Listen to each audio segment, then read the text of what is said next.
अच्छा लगता है। यादों में तेरी मस्ती चढ़ी है, यादों में तेरी मस्ती चढ़ी है। सब कुछ अच्छा लगता है। जब से बने हैं प्रभु तुम्हारे, ये जीवन अच्छा लगता है।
ओम शांति।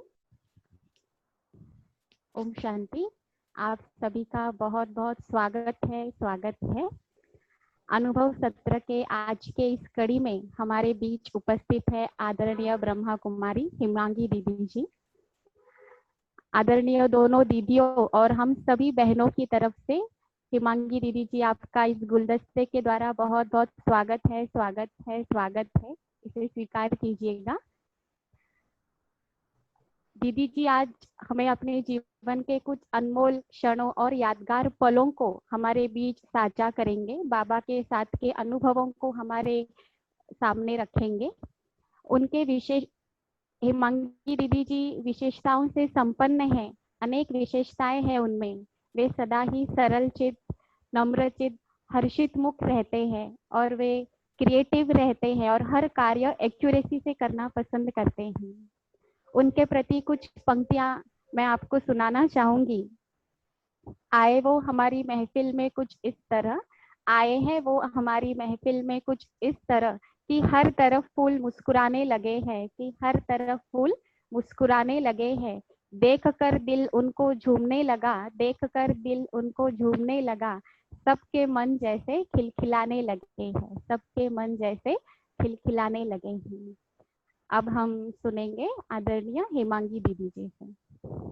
ओम शांति। ओम शांति। आज प्यारे बाप दादा और हमारी दोनों दीदियों ने जो मुझे यह गोल्डन चांस दिया है, उसके लिए मैं बाप दादा दोनों दीदियों का तहे दिल से शुक्रिया अदा करती हूँ। ऐसे तो हम जब बाबा के बने, लौकिक जीवन त्याग कर अलौकिक जीवन की ओर हमारी यात्रा प्रारंभ हुई, तो बहुत कम समय में बहुत इजी और बहुत ही सरल रीति से हम बाबा के पास आ गए।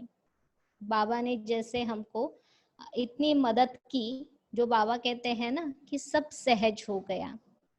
तो लेकिन हम बहुत छोटे थे जब हम बाबा के बने और लौकिक जीवन में बाहर की दुनिया का हमको कुछ भी पता नहीं था। जो बाबा ने सिखाया, जो बाबा ने हमको पढ़ाया, वही सब हमको बाबा की शिक्षाएं और बाबा के साथ के सिवाय और कुछ भी नहीं आता है। इसलिए कदम कदम पर जहाँ पर भी हम गए, जहाँ पर भी सेवाएं की या जो भी कार्य हमको मिले, चाहे वो आते हैं वो नहीं आते हो, लेकिन बाबा को याद करके हमने उसको स्वीकार किया, हाजी कहकर वो सेवा करनी प्रारंभ की। और यही हमने अनुभव किया कि बाबा की हमको पदम गुणा मदद हमारे जीवन में मिलती रही और आज भी मिलती है। तो ऐसे ही कुछ अनुभव है बाबा के साथ के और बाबा के सहयोग के, जो मैं आप सभी के सामने आप सभी से शेयर करना चाहती हूँ। सबसे पहले मैं ये बताऊंगी कि जैसे बाबा हमको कहते हैं कि आपके चेहरे से, चलन से बाप की प्रत्यक्षता कैसे होती है, तो कुछ बातें मुझे याद आती है। जो जैसे हम कहते हैं कि बाबा की प्रत्यक्षता के लिए बाबा ने हमारा चेहरा एक दर्पण बनाया है। तो हम बहुत छोटे थे, एक गांव में रहते थे, वहां सिर्फ 10th तक ही पढ़ाई होती थी। उसके आगे की पढ़ाई के लिए हमको आगे जाना पड़ता था। तो वहां जाने के लिए गांव में बहुत बसेस नहीं थी। जैसे हमारा कॉलेज 7 बजे होता था, 7:30 बजे होता था, लेकिन हमको 5, 5:30 बजे की बस पकड़नी पड़ती थी। उसके बाद कोई भी बस वहां से नहीं जाती थी। तो हम 11th के लिए वहां से बस पकड़कर शाहपुर आते थे, जहां पर हमारा कॉलेज था। तो वहां जब हम आते थे तो बस में जब हम ट्रैवल करते थे तो एक भाई नड़गांव स्टेशन से, बस स्टैंड से जो चढ़ते थे, तो उनको देखकर हम सब बच्चे एकदम मंत्रमुग्ध हो जाते थे, क्योंकि वो भाई ऐसे थे कि बस में बहुत भीड़ हो जाती थी, बहुत सारे गांव के लोग आते थे, तो किसी को जगह नहीं मिलती थी, बहुत चिड़चिड़ होती थी, झगड़े होते थे। लेकिन वो जो भाई थे वो हमेशा ही खड़े रहकर जाते थे, हमेशा खड़े रहकर ही ट्रैवल करते थे।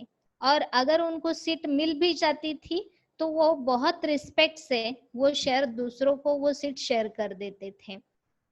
उनको देखकर हमको बहुत वंडर लगता था, और बहुत जैसे उनका चेहरा और उनके ऊपर कोई भी किसी भी बात का असर नहीं होता था, वो एक उपराम स्थिति में ही रहते थे। लेकिन हमको पता नहीं था कि ये भाई ऐसे कैसे है, इन्होंने क्या ऐसे अपने जीवन में प्राप्त किया है जो इतनी खुशी में, इतने आनंद में और इतना रूहानियत से ये भाई हमेशा हर कंडीशन में रहते हैं।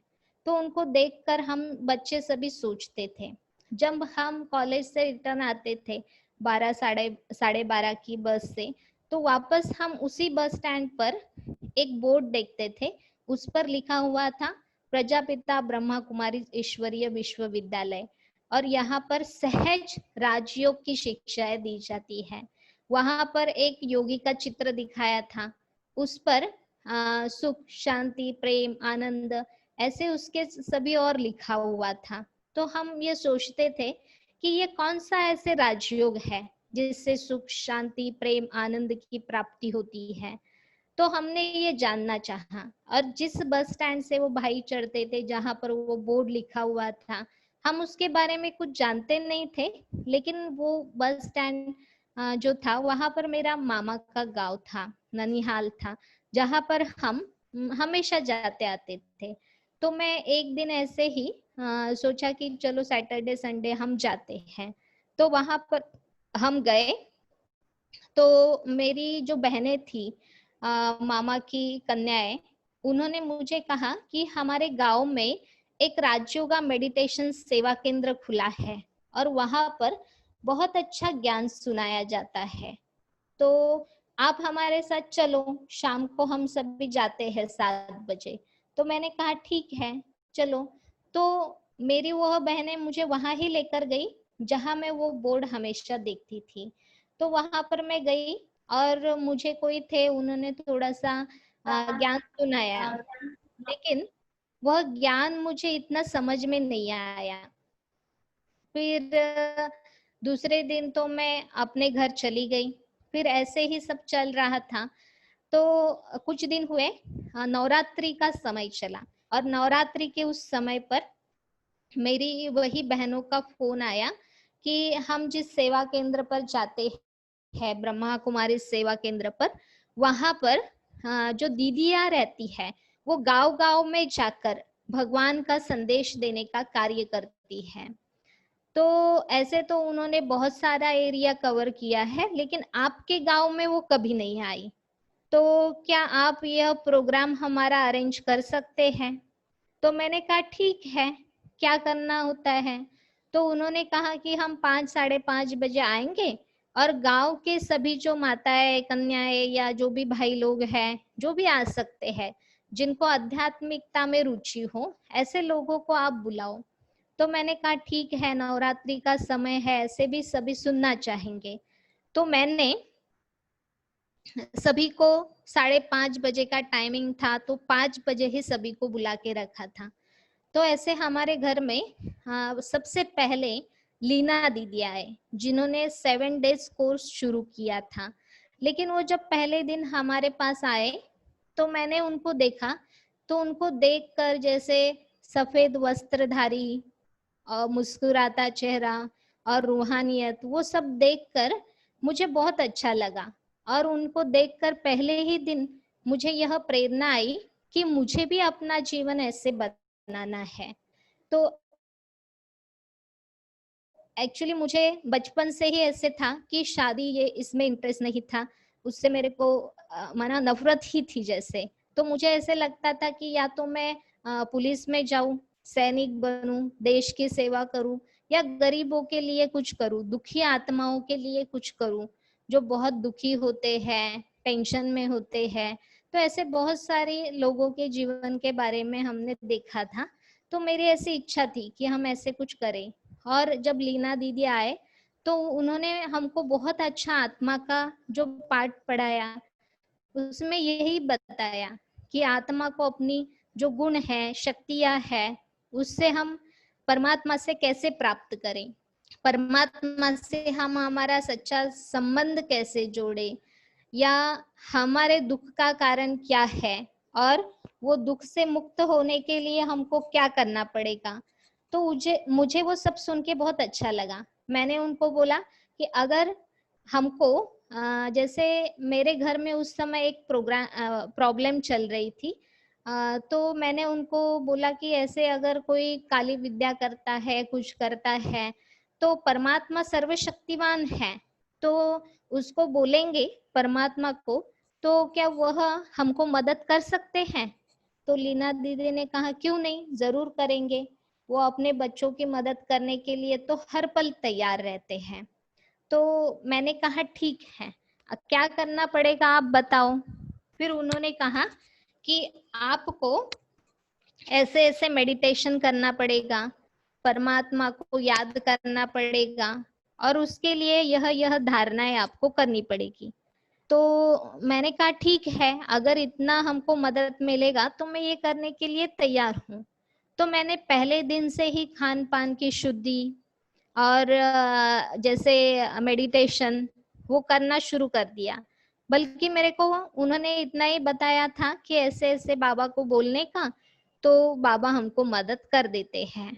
तो मैंने जो काली विद्या करने वाली माताजी थी, वो हमारे घर के सामने ही रहती थी, और उसकी ऐसे आदत थी कि जब नुमाश समय का टाइम होता था तो वो आकर हमारे घर के पीछे बैठकर कुछ तो ऐसे जादू टोना ऐसे करती थी, और सभी ने ऐसे बताया था, सबका ऐसे अनुभव था। तो हम भी क्या किया कि उस समय जब हमारा कोर्स चल रहा था, बहुत सारे बच्चे, मेरी सहेलियां सब आती थी सुनने के लिए। तो मेरी एक बेस्ट फ्रेंड थी, वह और मैं, हम दोनों भी जाकर दरवाजे के पास बैठे और उस माताजी के सामने ही बैठकर योग करने लगे, बाबा को बोलने लगे। और जैसे ही हमने अनुभव किया कि हम बाबा को याद कर रहे थे, तो उसकी टचिंग हो रही थी, और वो माताजी अपना सारा कार्य छोड़कर घर में भाग गई। तो ये देखकर हमको बहुत आश्चर्य लगा कि सच में अगर हम बाबा को बोलते हैं तो बाबा हमको मदद करते हैं। फिर मैंने क्या किया कि जैसे ही ये योग का प्रयोग किया तो उसने ये सब करना बंद कर दिया। फिर हमारा 7 डेज कोर्स जब पूरा हुआ, उसके बाद हमारे यहाँ लीना दीदी ने एक छोटी सी गीता पाठशाला खोली। उस गीता पाठशाला में बहुत सारे बच्चे आते थे, मेरी सब सहेलियां और भी छोटे छोटे गांव में जो बच्चे थे, माताएं थे, वो सब आते थे। और जो बच्चे थे उनको बाबा का ज्ञान बहुत अच्छा लगा, क्योंकि उनके अंदर वह पवित्रता की शक्ति थी, सच्चाई थी, और बच्चे तो बाबा को बहुत अच्छे लगते हैं। तो वो बच्चों ने भी बाबा से इतना स्नेह था, जो अपना खान पान आदि सब शुद्ध कर लिया, बाबा की धारणा, रोज मुरली सुनना और सब करना जब शुरू कर दिया, तो उनको घर से बंधन आने लगे। कई बच्चे थे जो ध्यान में जाते थे और उनको बहुत अच्छा लगता था, लेकिन उनके माता पिता का ऐसे हुआ कि ये बच्चे तो धारणाओं पर चल रहे हैं, कहीं ये हमको छोड़कर चले न जाए। कोई कोई का एक एक ही बच्चा था, तो अकेली संतान होने के कारण उनको डर था कि कहीं ये बच्चा हमको छोड़कर चला न जाए। तो उन्होंने उनको बंधन डाले, आना बंद कर दिया, उनको जबरदस्ती घर में रखने लगे। लेकिन वह बच्चे भी बंधनों को तोड़कर भी आते थे, पुरुषार्थ करते थे, और बहुत अच्छा वहां पर हमारा क्लास चल रहा था। लेकिन जैसे ही समय बीतता गया और थोड़े ही दिनों में, जैसे 1 साल भी नहीं हुआ था, लेकिन हम जब कॉलेज जाते थे तो वहां पर शाहपुर में भी सेंटर के साइड में मेरे चाचा रहते थे लौकिक, और मेरी सगी बड़ी बहन सेंटर के पीछे की बिल्डिंग में रहती थी। तो हम भी ज्यादा समय शाहपुर में ही रहते थे। तो लीना दीदी भी सेंटर पे अकेले होने के कारण वो बहुत बार हमको कहते थे कि आप हमारे साथ रहने के लिए आ सकते हैं क्या। तो मैंने कहा ठीक है, ऐसे तो हम कभी कहाँ पर जाते नहीं थे, रुकते नहीं थे, लेकिन मुझे सेंटर पर जब गई लीना दीदी के साथ तो मुझे बहुत अच्छा लगा। वहाँ का जो वाइब्रेशन था, वायुमंडल था सेंटर का, वह मुझे अपने घर से भी बहुत आकर्षित करने लगा और मैं बार बार सेंटर पर ही जाकर रुकती थी। तो ऐसे ही 1 साल के अंदर ही मैं सेंटर पे रहना शुरू कर दिया, वहां पर रहती थी। और लीना दीदी के ऐसे आदत थी कि वो रोज जैसे ही सवेरे का सारा काम हो गया, सारी सेवाएं हो गई, बाबा को भोग लगाकर वो 12 बजे घर से निकलते थे और हर गांव गांव में जाकर सेवा करते थे। हर गांव के कोने कोने में, चाहे कहाँ पर भी हो, वहां गाड़ी नहीं जाती थी तो वो भाई लोग वहां के मल्लिकार्जुन भाई, शंकर भाई, ये लोग उनको गाड़ी करके देते थे, कभी साथ में भी आते थे। ऐसे बहुत सारे गांवों में जाकर वह सेवा करते थे और उनके कारण मुझे भी ये सेवा का चांस मिला। उन्होंने, जब मैंने देखा कि वह ऐसे सेवा कर रहे हैं और इतने लोगों को परमात्मा का ज्ञान दे रहे हैं, सत्य परिचय दे रहे हैं, वो प्राप्त करके लोग बहुत खुश होते थे। उनकी जो खुशी थी उसको देखकर मुझे बहुत अच्छा लगता था और मुझे भी ऐसे लगा कि हमको भी इनके जैसा ही सेंटर पर आकर सारे बंधनों को समाप्त करके गृहस्थी से निकलकर ये सेवा में लगना चाहिए। तो ऐसे जब मैंने बाबा मिलन के लिए फॉर्म भरा तो मुझे ज्ञान में 1 साल भी नहीं हुआ था। 1 साल के अंदर ही दीदी ने भी परमिशन दी, दीदी ने बड़ी दीदी से भी पूछा, उन्होंने भी परमिशन दी और हमारा मधुबन बाबा मिलन करने का जो चांस था वो आ गया। तो हम बाबा मिलन के लिए गए थे। उस समय पर जब हम बाबा मिलन कर रहे थे, डायमंड हॉल में बैठे थे, तो 3-4 बजे जाकर बैठते थे और बाद में 7 बजे बाबा आते थे। तो जब हम बाबा आए और बाबा के सामने बैठे तो हम जिस पोजीशन में बैठे थे उसी पोजीशन में बाबा जाने तक बैठे रहे, टस से मस भी नहीं हुए। क्योंकि हम जब बाबा आए थे तो वहां पर जैसे मुझे एक स्टार ही दिखाई दे रहा था, एक लाइट जो मुझे बहुत आकर्षित कर रहा था और वह देखकर मुझे ऐसे लग रहा था कि मुझे बहुत सारी शक्तियों की प्राप्ति हो रही है और मेरी नजर नहीं हट रही थी। तो मैं ऐसे अनुभव किया कि साक्षात मैं बाबा के सामने हूँ। फिर जैसे मधुबन से मैं आई तो उस समय मुझे ऐसे था नहीं कि घर में जाना है, ऐसे लगता था कि मुझे सेंटर पर ही रहना है। ऐसे तो पूरी तरह इनके जैसा बन जाऊं। फिर एक दिन आया जो हम गार्डन का बर्थडे मनाते थे और उस समय लीना दीदी के साथ भिवंडी गए थे गार्डन का बर्थडे मनाने। तो जब हम भिवंडी गए तो वहां से लीना दीदी ने मुझे बड़ी दीदी के साथ कल्याण भेज दिया और जब मैं कल्याण गई तो वहां पर मैंने देखा, उसके पहले भी मैं एक बार कल्याण में गई थी, एक ही बार गई थी जब लक्ष्मी पूजन था और उस समय भी मैं किसी को इतना जानती नहीं थी, लेकिन जब मैं गई तो उस समय लक्ष्मी का आह्वान हो रहा था और सभी को लक्ष्मी मिलन के लिए वहां पर बिठाया था। तो पुराने सेंटर पे अहिल्याबाई चौक में ही ये प्रोग्राम था और उस समय लक्ष्मी नहीं आई थी लेकिन सभी मेडिटेशन कर रहे थे, योग में बैठे थे। तो मुझे दीदी ने कहा कि आपको लक्ष्मी बनकर बैठना है। तो मैंने तो कुछ नहीं कहा, मैंने कहा जी दीदी। फिर कुसुमा दीदी ने मुझे साड़ी पहनाई और ऐसे लक्ष्मी जैसा पूरा श्रृंगार करके और वहां पर बिठा दिया। तो जब मैं वहां पर बैठी तो मुझे ऐसे अनुभव हुआ कि जैसे हम सच में उस दुनिया में चले गए हों और मुझे इतना अच्छा लगा कि ऐसे लगा कि सच में हमारा जीवन भी बाबा ऐसे बना रहा है जो कितना ऊंचा जीवन है। तो जब मैं भिवंडी गार्डन में भी गई तो मुझे ऐसे लग रहा था वहाँ सेंटर पे मुझे जाना है, तो पता नहीं वहाँ पर मैं माना कोई पहचान वाले नहीं है, रह पाऊंगी या नहीं, अच्छा लगेगा या नहीं, लेकिन मैं चली गई। और जब वहां पर मैं पहुंची तो मैंने देखा कि वहां पर बहुत सारी बहनें थी और वो सभी बहनों के साथ रहने का मुझे चांस मिला और मुझे बहुत अच्छा लगा। जब मैं वहां पर पहुंची तो मुझे ऐसे लगा कि ये कोई नया घर नहीं है या ये कोई अलग जगह नहीं है, यहाँ पर मैं बहुत बार आई हूँ और ये मेरा ही घर है। और मुझे ऐसे लगा कि बस मुझे यहाँ ही रहना है अभी। तो ऐसे 2-3 दिन में वहां पर रही, बहुत अच्छा लगा मुझे सभी बहनों के साथ।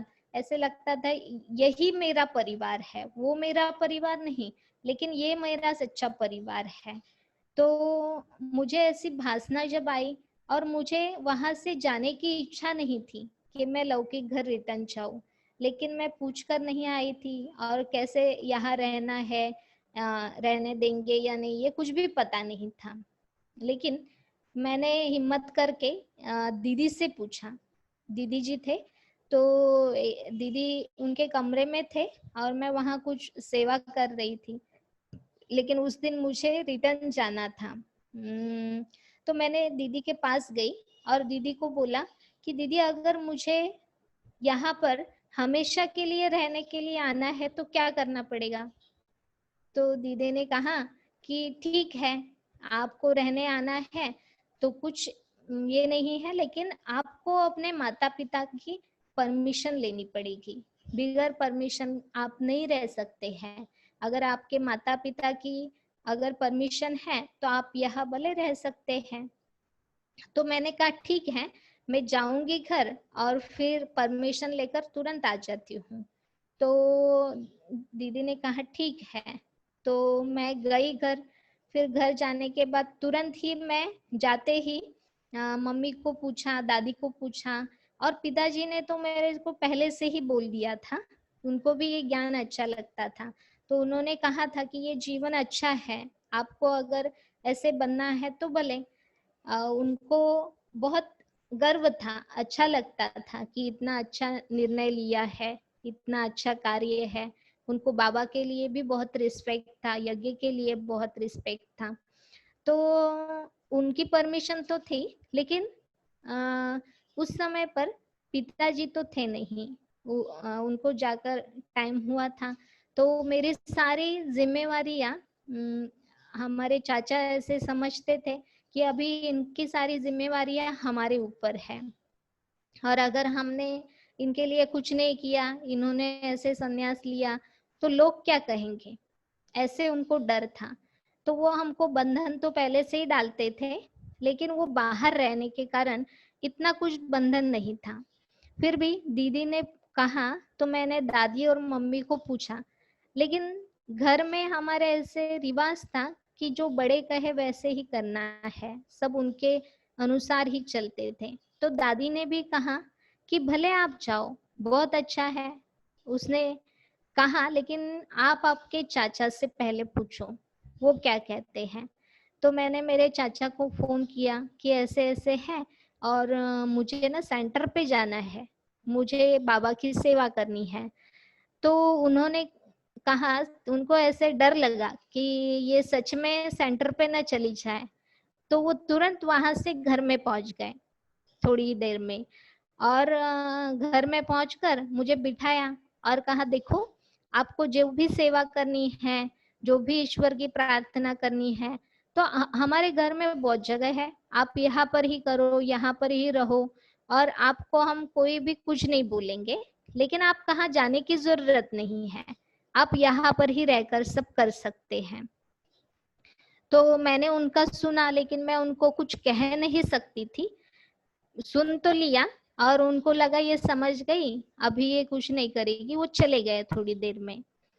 फिर जैसे ही मैंने उनका सुना, मेरे मन में यही विचार चलने लगा कि अगर मैं अभी रुकी तो ये मेरे को कभी भी जाने नहीं देंगे, बाबा की सेवा करने नहीं देंगे और यह मेरा जो भाग्य है ये भी बनने से मैं वंचित रह जाऊंगी।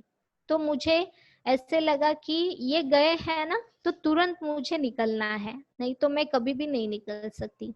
तो मैंने फटाफट मेरे जो भी कपड़े थे वो भर दिए और बैग लेकर तुरंत निकल गई और कल्याण सेंटर पर पहुंच गई।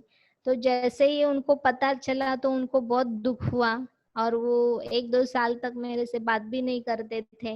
वो यही कहते थे कि देखो आपने हमको कुछ करने का चांस नहीं दिया, आपने सुना भी नहीं। लेकिन उनको ऐसे था, उनको पता तो था कि ये कोई बुरा कार्य नहीं है, बहुत अच्छा कार्य है, लेकिन समाज के डर से वो ऐसे चाहते थे। तो एक बार उन्होंने मुझे खुद देखना चाहा कि ये क्या करते हैं और क्या इनका ज्ञान है, क्योंकि मेरी मम्मी, दादी, छोटी बहन और पापा, उनको सबको तो ज्ञान था लेकिन उनको इतना पता नहीं था।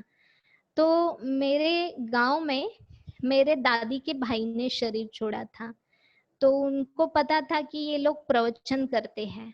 तो उन्होंने मुझे सेंटर पे फोन किया और कहा ऐसे ऐसे हुआ है, तो आपको है ना यहाँ पर सबको प्रवचन देने के लिए आना है। तो मुझे बहुत डर लगता था क्योंकि मैं नई थी, ऐसे तो हमको ज्ञान पता था लेकिन ऐसे सबके सामने बोलने का इतना कॉन्फिडेंस नहीं था। लेकिन फिर भी हमने हाँ कह दिया, क्योंकि उन्होंने कहा दूसरा किसी का नहीं है, किसी का नहीं रखना है, लेकिन आपको ही आकर यहाँ पर ये प्रवचन करना है, आप लोग प्रवचन करते हैं ऐसे हमने सुना है। तो मैंने कहा ठीक है, हम आएंगे। तो फिर हम दूसरे दिन निकले और वहां पर पहुंचे। तो हमारे इसमें जब भी किसी का ऐसे होता है तो बहुत सारे लोग आते हैं, क्योंकि सारे संबंधी एक ही जगह पर रहते हैं तो उनको पहुंचने में कोई टाइम नहीं लगता है। तो बहुत सारे लोग थे, 1000 के आसपास होंगे। तो वहां पर उन्होंने मृत्यु प्रवचन रखा था। तो हमने वहां पर बाबा को याद किया, बाबा को कहा देखो बाबा, ये आपकी सेवा है, आपको करना है, और हमारा कार्य कितना अच्छा है, बाबा कितना अच्छा है, बाबा का ज्ञान कितना अच्छा है, ये प्रत्यक्षता का समय है। तो आप ही अभी आकर ये ज्ञान सबको सुनाना, ऐसे बाबा को कह दिया और हमने शुरू कर दिया।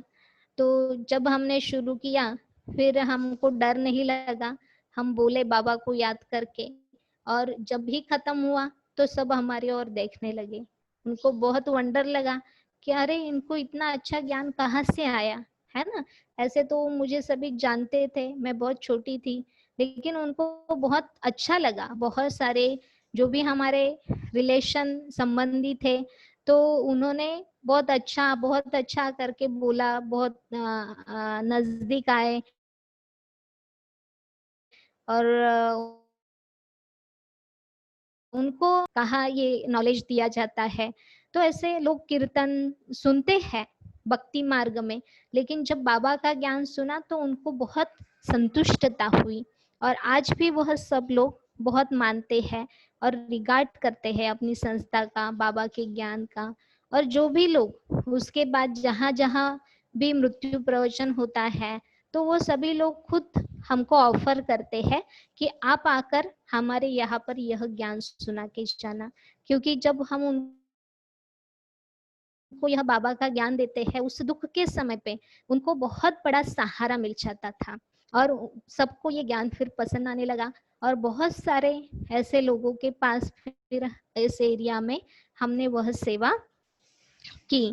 फिर जैसे ही हम ऐसे जब चल रहा था सब, तो हम सेंटर पे अहिल्याबाई चौक में दीदी जी, अलका दीदी जी और खुशमा दीदी जी उनके साथ रहते थे।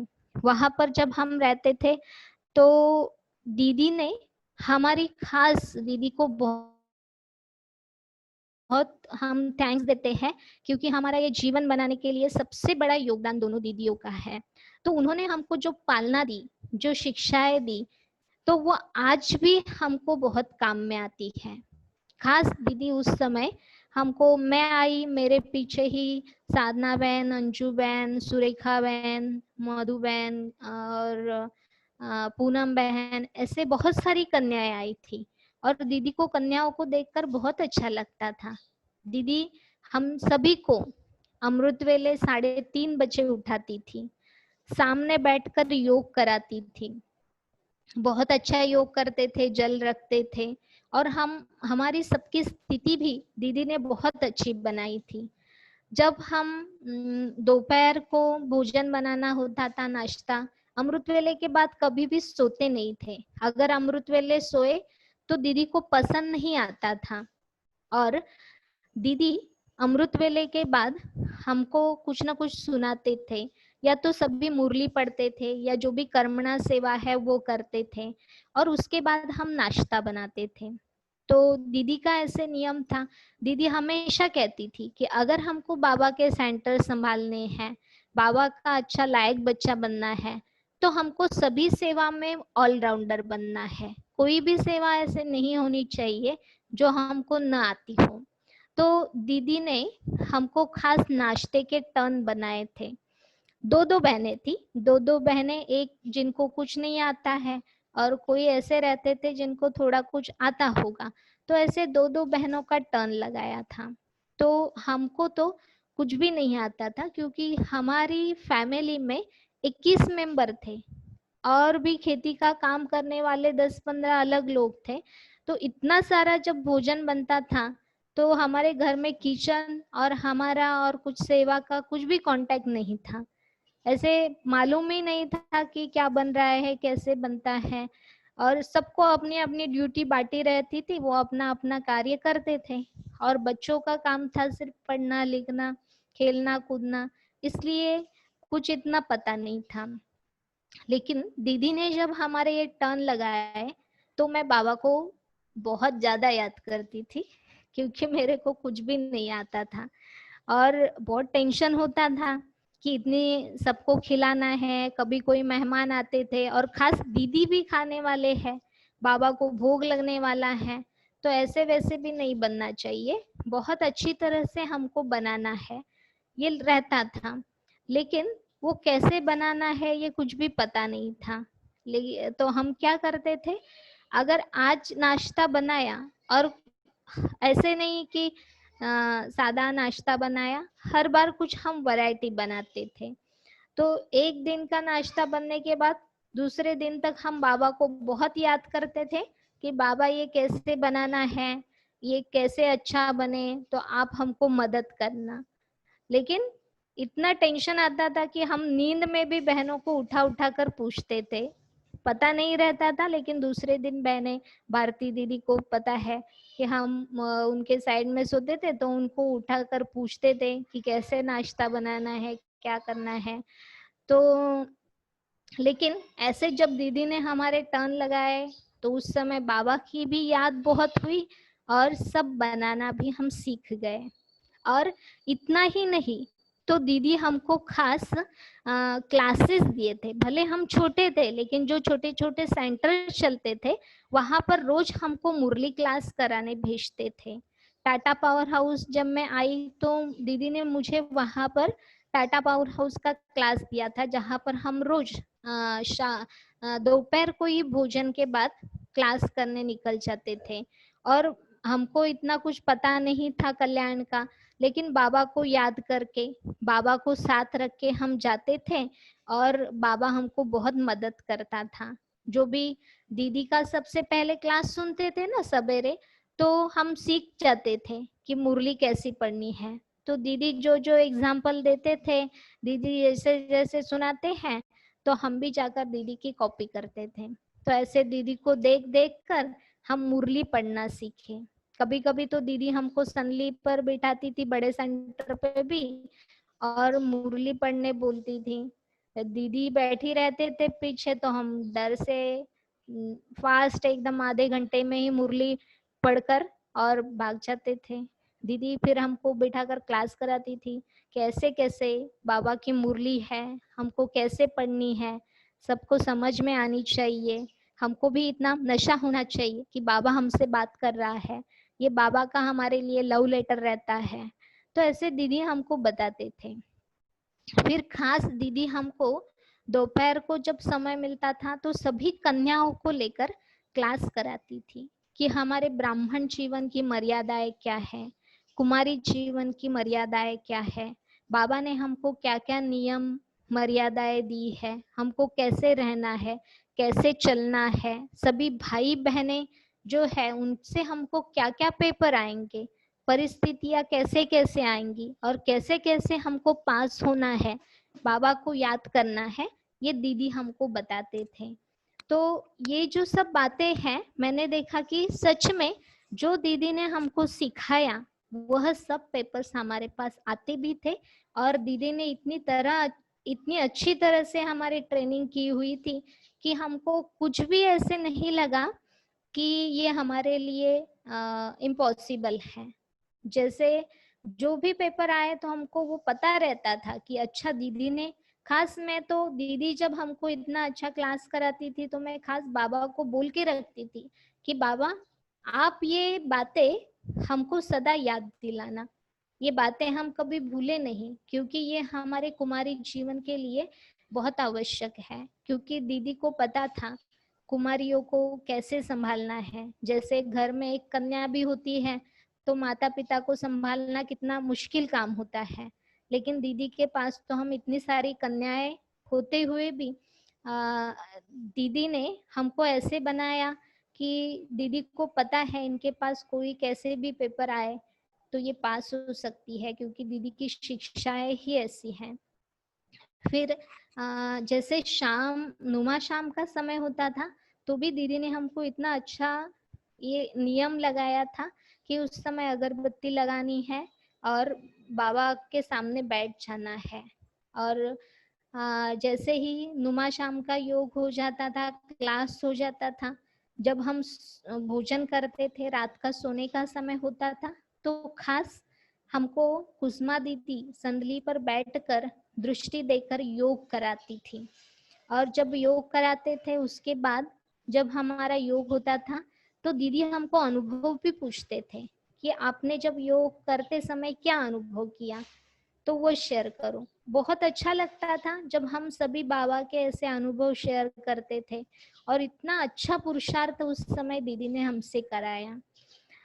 और उसके बाद फिर अलका दीदी हमको बाबा की अव्यक्त वाणियां लेते थे और उसमें से पेज नंबर बताने को कहते थे, और वो पेज नंबर हमारे लिए वरदान के रूप में बाबा हमको दे देता था, और वो भी हमको बहुत अच्छा लगता था। जैसे बाबा की मुरली योग करते समय हम सोते थे तो बहुत अच्छी नींद आती थी, वही बाबा की बातें बुद्धि में रहती थी। अमृत वेले जब हम उठेंगे तो वही वापस सिमरन होता था, ऐसे लगता था कि हम बाबा की गोद में से उठ रहे हैं।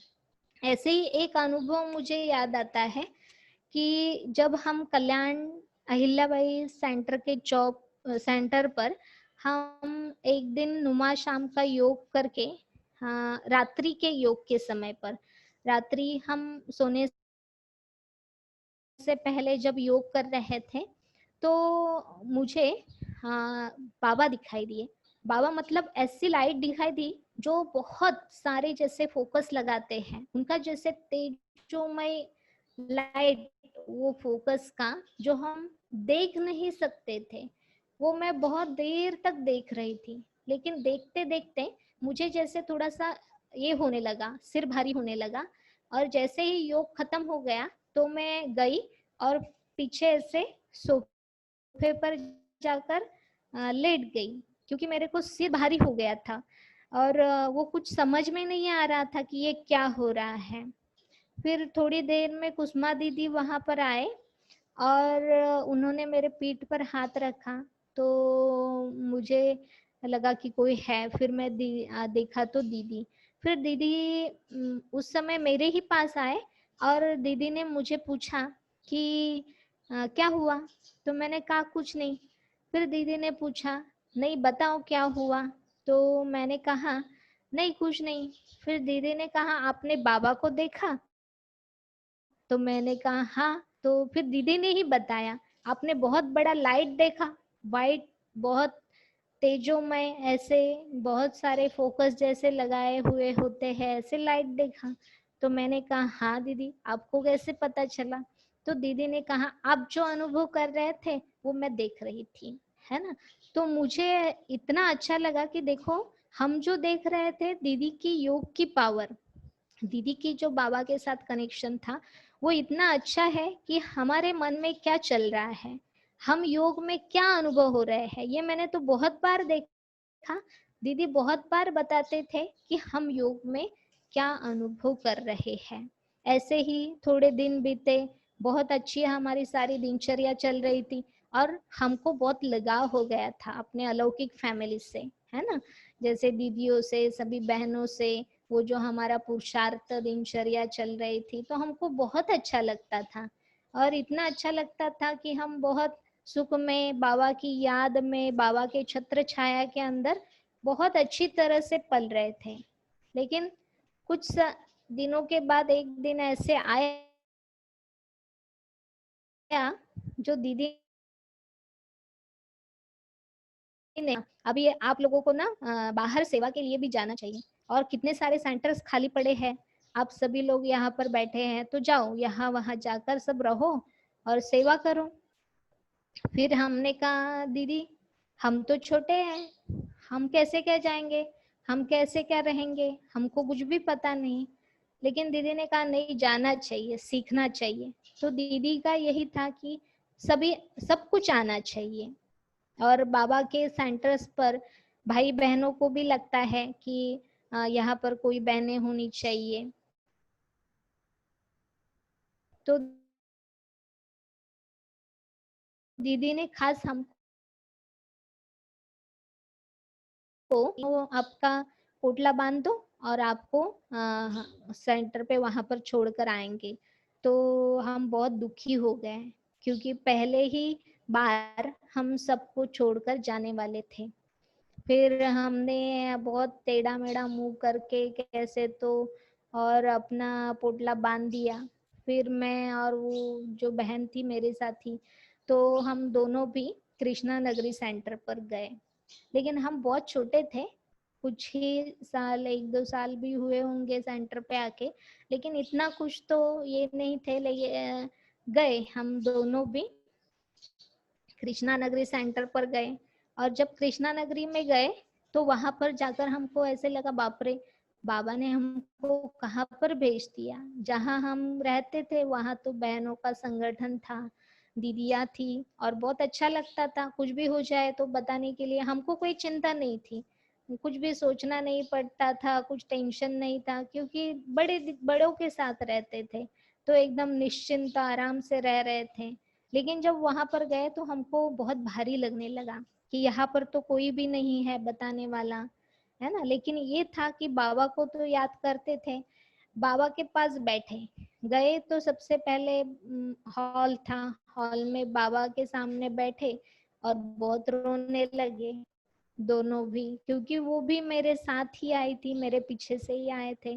और फिर दोनों भी बहुत दुखी होकर बाबा को दीदी की कंप्लेंट कर रहे थे कि ऐसे कैसे दीदी, है ना, हम तो बहुत छोटे हैं और दीदी ने हमको यहाँ पर भेज दिया, कैसे बहनें रहती है, क्या क्या होता है, हमको तो कुछ भी पता नहीं है और यहाँ पर हम कैसे रह सकते हैं बाबा, आप ऐसे कैसे करते हैं, है ना। तो बाबा को हम बोलने लगे। तो ऐसे हम रोते रहे थोड़ा दिन, रोते रहे तो रोते सो गए। दोपहर को जैसे ही शाम हो गई वापस उठे, वापस ऐसे अच्छा नहीं लग रहा था। उतनी ही देर में एक भाई आए और उन्होंने कहा कि आप दोनों को दीदी ने वापस बुलाया है, यहाँ पर एक मधुबन के भाई आए हैं और उनको रहने का बंदोबस्त करना है। हमको बहुत खुशी हो गई कि बाबा ने हमारा सुन लिया और बाबा कितने अच्छे हैं जो हमको वापस बुला लिया। फिर हम बहुत खुशी खुशी से वापस सेंटर पर चले गए। तो ऐसे हमको दीदियों के संग रहना और दीदियों की पालना में रहना बहुत अच्छा लगता था, क्योंकि वहां पर हम निश्चिंत थे, कोई भी टेंशन नहीं था और बहुत अच्छी तरह से बाबा ने हमको ये पालनाएं दी। दीदी के जितना भी हम अंग संग रहे तो हर सेकंड हर घड़ी हम कुछ ना कुछ दीदी से सीखते रहे। दीदी कैसे सारी सेवाएं करते हैं, कितना बाबा को याद करते हैं, हर समय दिनचर्या कैसी होनी चाहिए। तो ये सब हमको बहुत अच्छा लगता था और सीखे भी। उसके बाद थोड़े ही दिनों में जैसे मैं सेंटर पे गई थी तो बहनों की भट्टी थी, और उस बहनों की भट्टी में जो बहनें जा रही थी वो मुझे लगता है सारी 2-3 साल के ऊपर की ऐसे बहनें थी और उनकी भट्टी थी। लेकिन दीदी ने मुझे उस भट्टी में भेजा बहनों के साथ। तो मुझे बहुत अच्छा ये लकी चांस मिला, जो बाबा ने ही मुझे ये गोल्डन चांस दिया।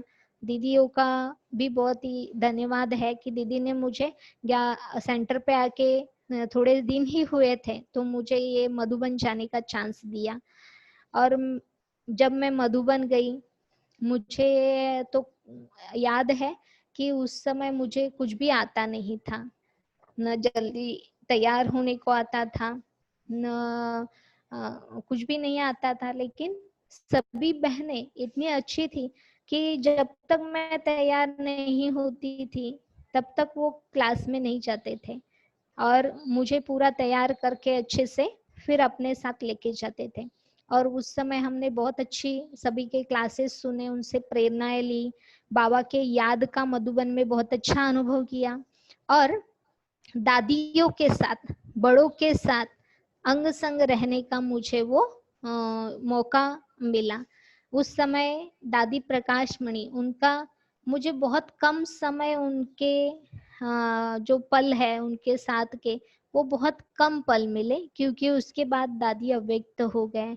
लेकिन इतना अच्छा चांस मुझे मिला कि उन बहनों के साथ जब मैं गई तो दादी कल्याण की सारी बहनों से स्पेशल मिली थी दादी कॉटेज में, और सबको इंडिविजुअल बुला के सबको अपने साथ बिठा के अपना नाम पूछा, कहाँ से है, कैसे है, अपने जीवन के बारे में हालचाल। दादी तो बहुत अच्छी तरह से सब करती थी, तो मुझे बहुत अच्छा लगा।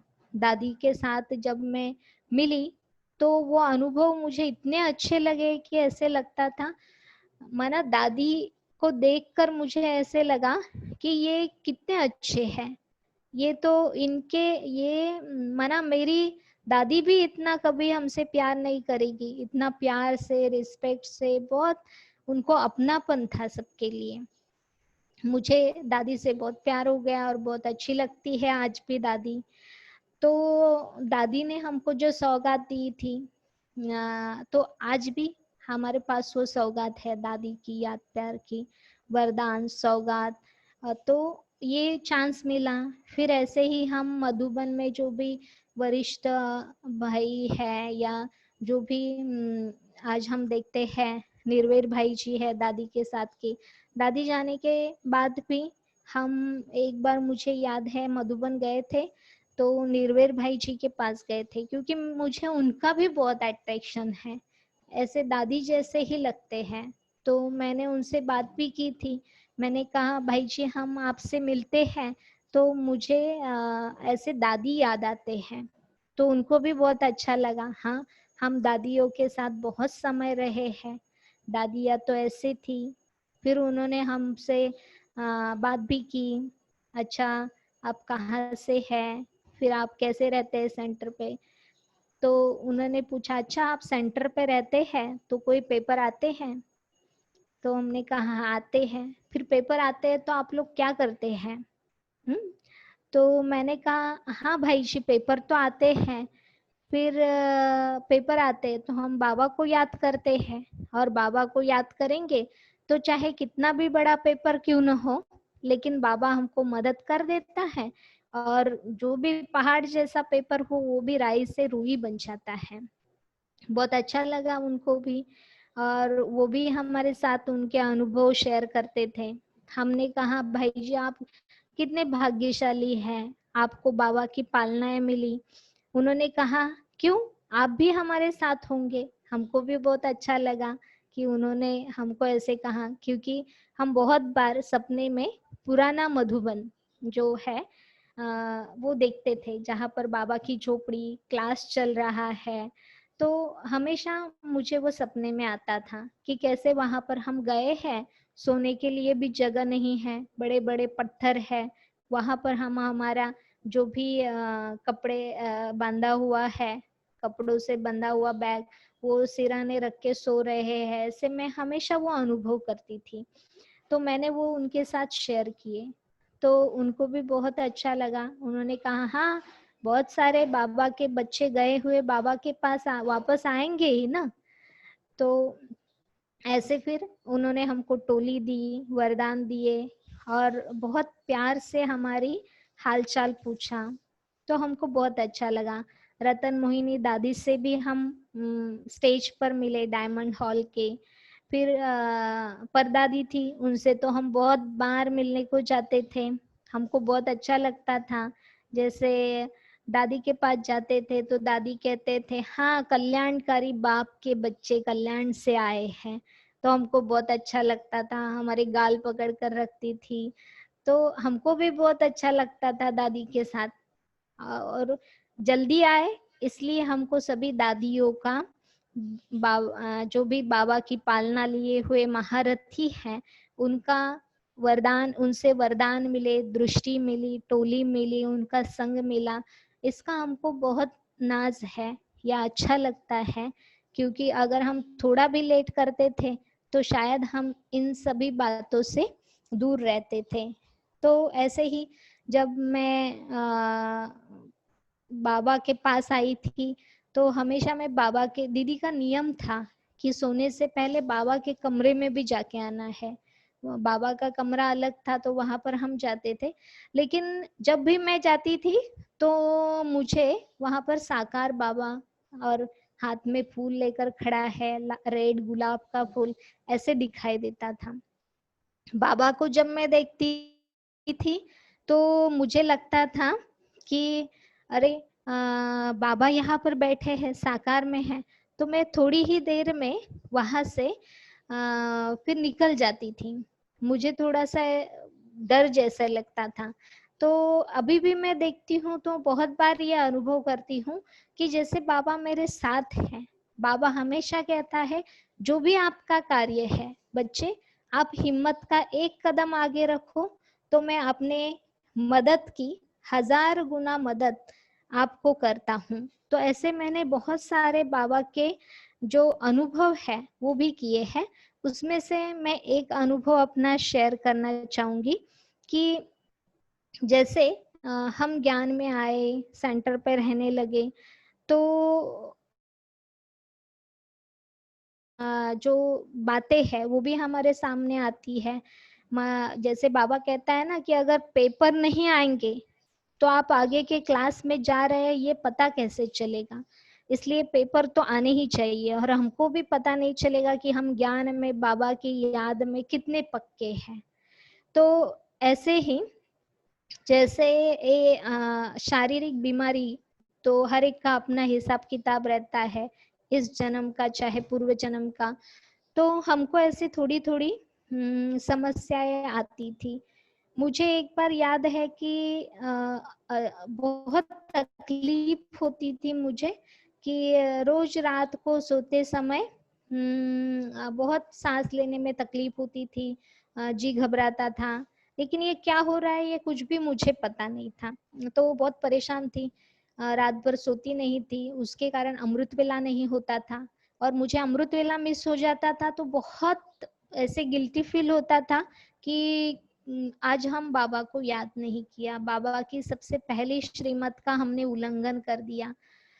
तो मुझे बहुत बुरा लगता था। मैं बाबा को कहती थी बाबा अगर आपको हमको स्वर्ग में नहीं लेके जाना है तो नहीं लेके जाओ, लेकिन ये संगम के जो आपके साथ का अनुभव है ये हमको करने दो।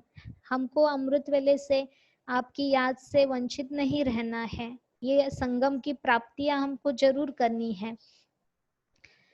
क्योंकि भले हम यहाँ पर चल रहे हैं लेकिन अगर हमारे पास योग बल नहीं होगा, बाबा की याद नहीं होगी तो हम नहीं चल सकते हैं। तो इसलिए मैं बाबा को बहुत रिक्वेस्ट करती थी, बहुत तकलीफ होती थी तो याद करते बैठती थी, लेकिन इतना फर्क नहीं हो रहा था। फिर मैं अचानक एक दिन प्रभु मिलन गई और वहां पर दीदी से मैंने ये अपना, दीदी को पता था, फोन पे बात होती थी, दीदी पूछते भी थे हमेशा, लेकिन मुझे ऐसे लगा कि मुझे दीदी को वापस ये बातें शेयर करनी चाहिए सन्मुख जाकर। तो मैंने दीदी से ये बातें शेयर की कि दीदी ऐसे ऐसे है कि मुझे रात को सोते समय ऐसे ऐसे तकलीफ होती है, मैं क्या करूं, मेरा अमृत वेला नहीं होता है।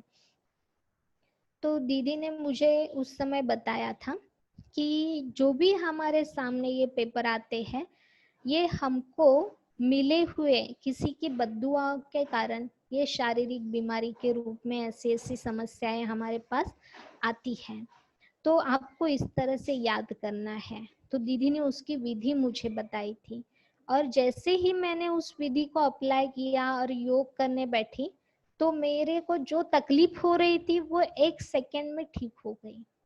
तो मुझे इतना अच्छा अनुभव हुआ।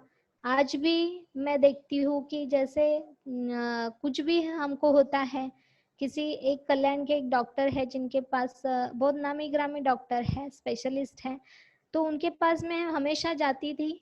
तो वो हमेशा मुझे पूछते थे कि आप जब आते हैं ना तो हमको बहुत अच्छा लगता है। देखो हमको भी बहुत टेंशन रहता है इस जीवन में, लेकिन ऐसे कोई नहीं है जिससे हमको शांति की शक्ति मिले। आप जब आते हैं हमको शांति की बहुत जरूरत है, तो आप आते हैं तो हमको बहुत अच्छा लगता है। लेकिन आप ना हमारे लिए प्रसाद लेके आओ बाबा का। तो मैं खास उनके लिए जाती थी, तो बाबा के कुछ ना कुछ भोग बनाकर, बाबा को भोग लगाकर वो लेके जाती थी, और उनको वो कुछ भी भोग हो थोड़ा बहुत, लेकिन उनको बहुत अच्छा लगता था जब उनको मैं भोग देती थी। एक डॉक्टर ऐसे तो मैंने जो डॉक्टर थे उनके जैसे हम सेवा करते हैं तो वो हमारे कांटेक्ट में रहते ही है। तो एक बार मैंने जो उनसे एक बार बात हुई, और एक डॉक्टर थे उनसे जब मैंने फोन पर ही, जब हम वासीन सेवा केंद्र पर रहते थे रहते हैं, तो इस समय भी हमको यहाँ तो हम किसी डॉक्टर के पास नहीं जाते, क्योंकि कल्याण में हम रहते थे तो वहाँ पर जो डॉक्टर्स थे उनकी पहचान हुई थी, इसलिए वहाँ पर ही जाते थे, और दीदी भी वहाँ ही दिखाने के लिए बोलते हैं। तो एक डॉक्टर है जिनको हमने फोन से ही बात की और बताया कि हमको ऐसे ऐसे प्रॉब्लम है, तो आप कुछ बताओ। फिर उन्होंने अभी लॉकडाउन के पीरियड में जब उन्होंने हमको बताया, तो यहाँ पर कोई भी दवाइयाँ या कुछ भी ऐसे साधन नहीं था जिसको हम ले सके। तो हमने क्या किया कि सोचा चलो बाहर से दवाई लाने से अच्छा हम दीदी ने बताया जैसे वैसे ही योग का प्रयोग यहाँ पर भी करते हैं। तो हमने बाबा के सामने जल रखना शुरू किया, नुमा शाम को भी और अमृत वेले भी। और जैसे ही हमने वो जल लेना शुरू कर दिया, तो जितना असर जो दवाई से भी नहीं होता था, उससे ज्यादा असर वो जल से हो गया और हमारी बीमारी ठीक होने लगी। फिर वो डॉक्टर ऐसे तो थोड़ा उनको बाबा का परिचय होने के कारण वो हमेशा फोन करते रहते हैं, पूछते रहते हैं। तो उन्होंने मुझे पूछा कि आपकी तबीयत कैसे है, तो मैंने कहा एकदम ठीक है। फिर कहा अच्छा दवाइयाँ ली क्या, मैंने कहा नहीं। तो बोला अच्छा आप दवाई नहीं ली फिर ठीक कैसे हुए। तो मैंने उनको बताया कि हम ऐसे ऐसे मेडिटेशन करते हैं, हमारा शिव बाबा है तो वो हमारे सब काम कर देता है, वो तो सबसे बड़ा रूहानी सर्जन है ना। तो हम उसको बोला और उन्होंने हमारी दवाई अपने जल से ही उन्होंने हमको ठीक कर दिया। तो मुझे इतना वंडर, उनको इतना वंडर लगा कि उन्होंने खुद मेरे से पूछा कि आप कैसे मेडिटेशन करते हैं, आप कैसे जल बनाते हैं, आप मुझे बताओ, क्योंकि इस लॉकडाउन में मेरे कुछ पेशेंट ऐसे हैं जिनको मैं जाकर ट्रीटमेंट नहीं कर सकता, तो उनको मैं ये जरूर बताऊंगा कि आप भी ऐसे ऐसे मेडिटेशन का प्रयोग करो। तो वो खुद भी अभी लॉकडाउन में जो भी ऑनलाइन सभी कोर्सेज चलते थे वो सबके कोर्स उन्होंने सुने और क्लास सुन रहे हैं रोज, और जो भी उनको मिलता है बाबा का खजाना वो समय प्रति समय वो लेते रहते हैं और वो बहुत खुश हैं कि उन्होंने भी अभी ये योग के प्रयोग करना शुरू कर दिया है। ऐसे ही हमने अभी भी जब लॉकडाउन में कोई पेशेंट निकले हमारे यहाँ पर जो हमारे पहचान वाले थे, सहयोगी थे, तो उनके फोन आने लगे। उन्होंने भी कहा दीदी ऐसे ऐसे है, पॉजिटिव आ गए हैं तो कुछ करो, हमारे लिए प्रेयर करो। तो हमने उनके लिए भी बाबा के पास जब ये बाबा को बताया, योग करना शुरू कर दिया, तो हमने देखा कि जैसे ही हमने बाबा को बोला कि ये इतने दिनों में ठीक होने चाहिए, बाबा ये आपका कार्य है, अगर उन्होंने आपको बोला है तो आपको ये करना ही है, क्योंकि उनकी ये आश है कि हमको दुनिया में एक बाबा के सिवाय मदद करने वाला कोई भी नहीं है। और उनको भी बहुत अच्छा अनुभव आया कि वो ठीक होकर बहुत जल्दी ही वापस आ गए। ऐसे ही आज हम देखते हैं कि जो भी हमारे पास पेपर आते हैं या समस्याएं आती है, हम बाबा को जितना ही दिल से याद करेंगे, बोलेंगे, तो बाबा हमको बहुत मदद कर देता है। मुझे एक अनुभव याद आता है कि शिवरात्रि का समय था और वहां पर हम टेंट बना रहे थे। शिवलिंग एक ही हमारे पास था, तो एक शिवलिंग के हिसाब से हमने टेंट बनाया था और बस हमारा सब हो गया था। सवेरे जाके शिवरात्रि के दिन वहां पर अपना प्रदर्शनी या झांकी करना था। तो उस समय पे क्या हो गया कि अचानक दीदी का फोन आ गया और दीदी ने कहा कि मैं आपको 12 ज्योतिर्लिंग झांकी के लिए भेज रही हूँ और आपको यहाँ पर 12 ज्योतिर्लिंग की झांकी करनी है। हमने कहा ठीक है दीदी, लेकिन सभी भाई बहनें पीछे से ना बोल रहे थे। उन्होंने कहा नहीं, ये हम कैसे कर सकते हैं, हमने तो एक ही शिवलिंग के लिए तैयारी की है। मैंने कहा नहीं, मैंने तो हाँ बोल दिया दीदी को। फिर मैंने देखा कि हम हाजी कहे तो बाबा की पदम गुना मदद हमको तुरंत मिलती है। और हमने वो सारा टेंट खोलकर वापस एक शिवलिंग की जगह 12 ज्योतिर्लिंग का टेंट तैयार किया और बहुत अच्छी सक्सेसफुल ऐसे सेवा हमारी हुई।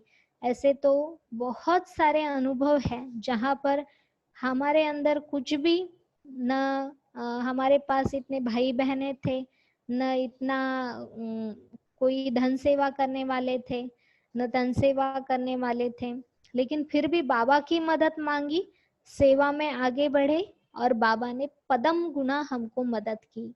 तो ये बहुत बार हमने अनुभव किया। ऐसे तो बहुत सारे अनुभव है जो कितने शेयर करें, लेकिन आज मैं आपके साथ सभी ये अनुभव शेयर किए। इसलिए मुझे तो यही लगता है कि बाबा के और दीदियों के सभी जो दीदियाँ दादियाँ जो भी महारथी भाई बहन ने जो हमारे लिए बाबा के हमारे साथ उनके बहुत सारे आशीर्वाद ब्लेसिंग्स है जो हम आगे बढ़ रहे हैं उनकी मदद से, शुभ भावना से, और ऐसे ही आगे बढ़ते रहेंगे। ऐसे और भी बहुत सारे अनुभव हैं, लेकिन अभी समय की कमी के कारण हम यहाँ पर अपने अनुभव समाप्त करते हैं, फिर आगे कभी सुनाएंगे। अच्छा, ओम शांति।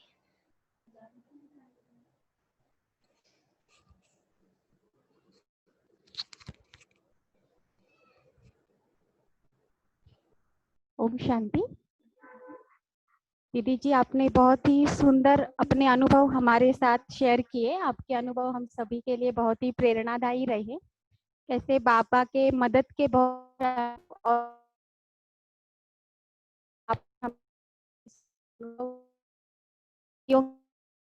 अनुभव अपने अपने सब सीखा, आगे अपने साथ अनुभव करते हुए हमें बहुत ओम